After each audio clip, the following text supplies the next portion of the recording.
Cinema വിശേഷങ്ങൾക്കും വാർത്തകൾക്കും ദാസനും വിജയനും ഈ ചാനൽ ഇപ്പോൾ തന്നെ സബ്സ്ക്രൈബ് ചെയ്യുക.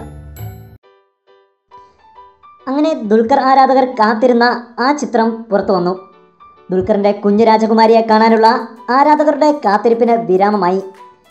ദുൽഖറിൻ്റെ ജന്മദിനത്തിനോടനുബന്ധിച്ച് ഫാൻ പേജുകളാണ് കുടുംബവുമൊത്തുള്ള ദുൽഖറിൻ്റെ ചിത്രം സാമൂഹ്യ മാധ്യമങ്ങളിലൂടെ പങ്കുവച്ചത്. നേരത്തെ കുഞ്ഞിൻ്റേത് എന്ന പേരിൽ വ്യാജ ചിത്രങ്ങൾ പ്രചരിപ്പിച്ചതിനെതിരെ ദുൽഖർ പ്രതികരിച്ചിരുന്നു. ഇത്തരം വ്യാജ ചിത്രങ്ങൾ തന്നെ വിഷമിപ്പിക്കുന്നുണ്ടെന്നും പ്രൈവസിയെ റെസ്പെക്ട് ചെയ്യണമെന്നുമായിരുന്നു ദുൽഖർ അന്ന് പറഞ്ഞത്. സമയമാകുമ്പോൾ കുഞ്ഞിൻ്റെ ചിത്രം പുറത്തു വിടുമെന്നും അന്ന് അദ്ദേഹം പറഞ്ഞിരുന്നു. ഇപ്പോൾ വാക്ക് പാലിച്ചിരിക്കുകയാണ് ദുൽഖർ സൽമാൻ. കുഞ്ഞിനും ഭാര്യ അമാലിനുമൊപ്പമുള്ള ദുൽഖർ ചിത്രം ഇപ്പോൾ വൈറലായി മാറിയിരിക്കുകയാണ്.